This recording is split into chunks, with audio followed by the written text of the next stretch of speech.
को क्यों छुपाया गया और आप हज़रत अली रज़ी अल्लाह तआला अन्हु की कब्र मुबारक कहाँ है। और हाँ, बाज़ लोग कहते हैं कि अली रज़ी अल्लाह तआला अन्हु की मैयत को ज़मीन में किसी ने भी दफन नहीं किया, बल्कि फ़रिश्ते उनका जनाजा आसमान पर ले गए। ये सब भी आपके साथ शेयर करेंगे कि हज़रत अली रज़ी अल्लाह तआला अन्हु को किस किस ने गुस्ल दिया था और किस ने जनाजा पढ़ाया था। नाज़रीन, ये मुकम्मल वाक़या सही रिवायात के मुताबिक क्यों बयान किया जाता है कि कूफा की जामे मस्जिद थी और 40 हिजरी 17 रमज़ान की तारीख थी और जुम्मे का मुबारक दिन था। उस वक्त हज़रत अली रज़ी अल्लाह तआला अन्हु अपनी बेटी के घर मेहमान थे और वहीं से ही सहरी के वक्त फजर की नमाज की अदायगी के लिए मस्जिद कूफा चले गए। हज़रत अली रज़ी अल्लाह तआला अन्हु का दुश्मन इब्ने मलजम कुछ लोगों के साथ मस्जिद कूफा में आकर बैठ गया।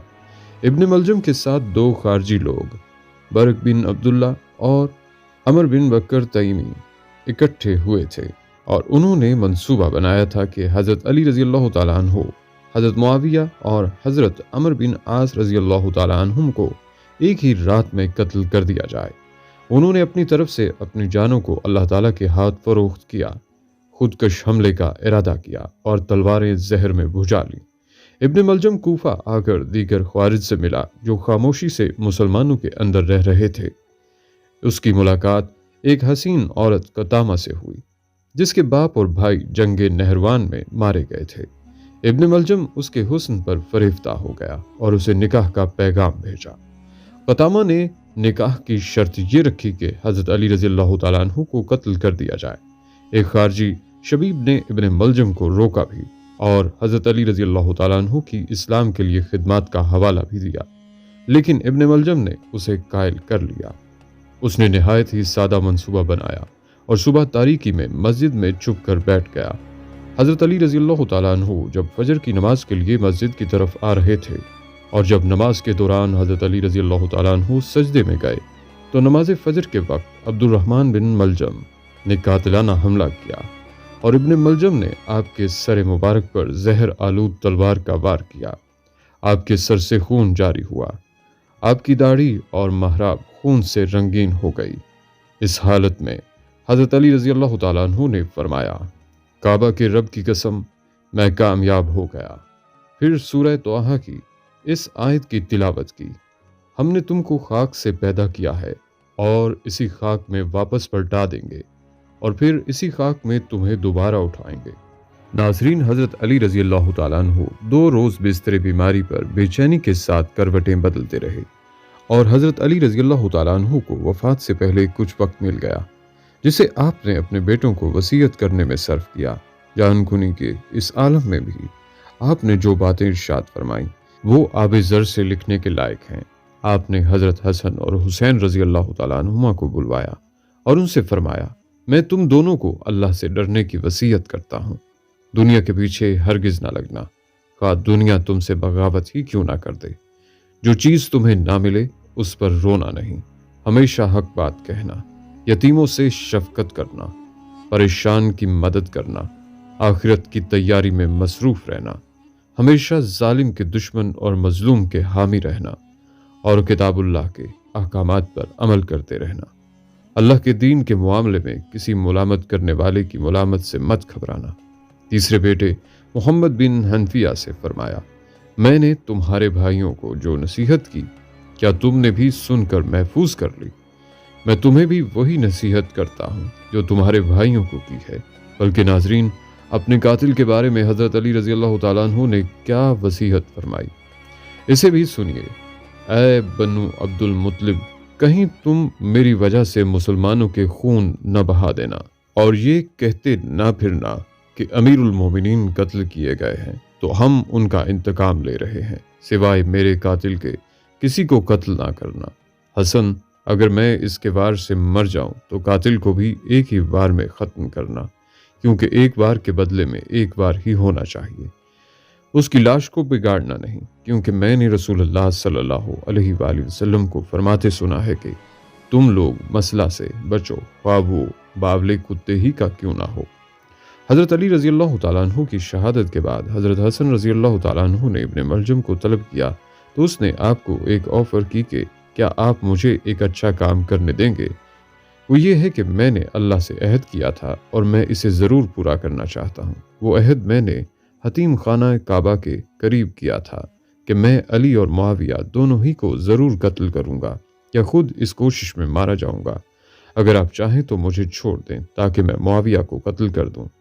میں آپ سے اللہ کے نام پر وعدہ کرتا ہوں کہ اگر میں انہیں قتل نہ کر سکا یا قتل کر کے زندہ بچ گیا تو آپ کے پاس آ کر آپ کے ہاتھ میں اپنا ہاتھ دے دوں گا۔ حضرت حسن نے فرمایا، میں اس کام کے لیے تمہیں ہرگز نہیں چھوڑوں گا کہ تم آگ کو اور بھڑکاؤ۔ اس کے بعد آپ نے اسے قتل کر دیا اور ناظرین، ابن ملجم کے بقیہ دو ساتھی جو حضرت معاویہ اور عمر رضی اللہ تعالی عنہما کو شہید کرنے روانہ ہوئے تھے، ناکام رہے۔ برق بن عبداللہ جو حضرت معاویہ کو شہید کرنے گیا تھا، انہیں زخمی کرنے میں کامیاب ہو گیا، لیکن انہوں نے اسے پکڑ لیا۔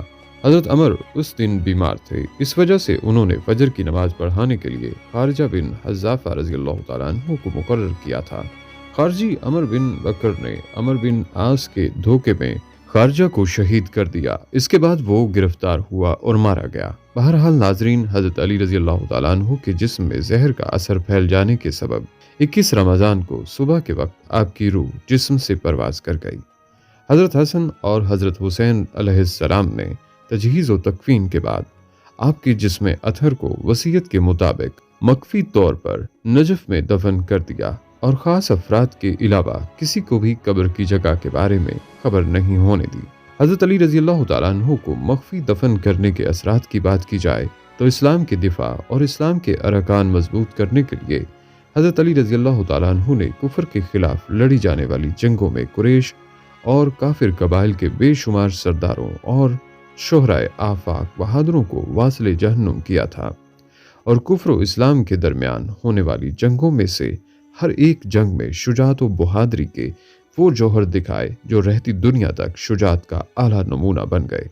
لیکن جہاں حضرت علی رضی اللہ تعالیٰ عنہ کی شجاعت نے اسلام کو کافروں اور مشرکوں کی سازشوں سے محفوظ کیا، وہاں دوسری طرف کافروں اور منافقوں کے دلوں کو بغض و حسد سے بھی بھر دیا، اور اسی بغض و عناد کی وجہ سے مقتولین کے ورثہ ہمیشہ ہمیشہ کے لیے حضرت علی رضی اللہ تعالیٰ عنہ کے دشمن بن گئے اور دل میں بھڑکنے والی انتقام کی آگ کو بجھانے کے لیے موقع کی تلاش میں رہنے لگے۔ بنو امیہ اور بنو عباس کی جانب سے حضرت علی رضی اللہ تعالیٰ عنہ سے بغض رکھنے اور اس کی وجہ سے اہل بیت رسول اور حضرت علی علیہ السلام کی اولاد پر ڈھائی جانے والی ظلم و ستم کے واقعات کسی سے بھی پوشیدہ نہیں ہیں، اور اس سبب سے حضرت علی رضی اللہ تعالیٰ عنہ نے اپنی قبر کو لوگوں کی نظروں سے پوشیدہ رکھنے کا حکم دیا تھا، کیونکہ حضرت علی جانتے تھے کہ ان کی زندگی کے بعد حکومت بنی امیہ کے ہاتھوں میں چلی جائے گی، اور بنو امیہ کے لوگ اپنے دلوں میں انتقام کی آگ کو ٹھنڈا کرنے کے لیے حضرت علی رضی اللہ تعالیٰ عنہ کی میت کو قبر سے نکال کر لاش کی بے حرمتی کریں گے۔ لہٰذا حضرت علی رضی اللہ تعالیٰ عنہ نے بنو امیہ اور اس کے ہم نشین لوگوں کے شر سے بچنے کے لیے اپنی قبر کو پوشیدہ رکھنے کا حکم دیا۔ حضرت علی رضی اللہ تعالیٰ عنہ کی شہادت کے بعد انہیں کوفہ کے ایک قبرستان میں دفنایا گیا اور آپ کی قبر کو مخفی رکھا گیا تاکہ خوارج اس کی بے حرمتی نہ کریں۔ کوفہ میں بعض مورخین کے بقول دارالامارہ میں اور بعض کے نزدیک کوفہ کی جامع مسجد کے پاس اور بعض کے نزدیک عام قبرستان میں آپ مدفون ہیں۔ اس کے علاوہ بھی اقوال ہیں، البتہ کسی خاص جگہ کی تعین نہیں ہے۔ حضرت علی رضی اللہ تعالیٰ عنہ کا کفن دفن حضرت حسن، حضرت حسین، حنیفہ اور عبداللہ بن جعفر رضی اللہ تعالیٰ عنہما نے کیا، اور باقی لوگ بھی ساتھ تھے۔ جنازہ حضرت حسن بن علی نے پڑھایا اور آپ رضی اللہ تعالیٰ عنہ کو گورنر ہاؤس کے پاس کوفہ میں ہی دفن کیا گیا، لیکن آپ رضی اللہ تعالیٰ عنہ کی قبر مبارک کو خفیہ رکھا گیا کیونکہ خارجیوں کے بے حرمتی کرنے کا ڈر تھا۔ ابن عباس سے مروی ہے کہ ایک دفعہ رسول خدا حضرت محمد صلی اللہ علیہ وآلہ وسلم نے حضرت علی رضی اللہ تعالیٰ عنہ سے فرمایا، اے علی، کوفہ کا شرف صرف تیری قبر کی بدولت ہے۔ تو حضرت علی رضی اللہ تعالیٰ عنہ نے فرمایا، اے اللہ کے رسول، کیا میں عراق کے شہر کوفہ میں دفن ہوں گا؟ تو رسول خدا نے فرمایا، تم اس کے پوش میں دفن ہو گئے۔ حجاج بن یوسف جن بنی امیہ کی طرف سے گورنر بنا تو اس نے حضرت علی رضی اللہ تعالیٰ عنہ کی لاش کی بے حرمتی کے لیے کوفہ، نجف اور اس کے گرد و نواح میں موجود 3000 قبروں کو کھدوایا लेकिन उसे हज़रत अली रज़ी अल्लाह तआला अन्हु की मैयत नहीं मिली। इन्हीं हालात के पेश नज़र हज़रत अमीरुल मोमिनीन अली बिन अबी तालिब की कब्र अक़दस के बारे में कोई भी दुरुस्त नहीं जानता। अगर बात की जाए हज़रत अली रज़ी अल्लाह तआला अन्हु की मोहब्बत के बारे में, तो अली हिकमत का और इल्म का घर हैं। बल्कि नबी करीम सल्लल्लाहु अलैहि वसल्लम ने फरमाया था कि अली मुझसे हैं और मैं अली से हूँ, और फरमाया कि तुम सब में बेहतरीन फैसला करने वाला अली है, और अली को मुझसे वो निस्बत है जो हारून को मूसा अलैहिस्सलाम से थी। हजूर सल्लल्लाहु अलैहि वसल्लम ने फरमाया कि ये अली मुझसे वो ताल्लुक़ रखते हैं जो रूह का जिस्म से या सर का बदन से होता है। दुआ है कि अल्लाह ताला हमें अपने सहाबा से मोहब्बत करने और उनके नक्शे कदम पर चलने की तौफीक अता फरमाए। आमीन या रब्बुल आलमीन।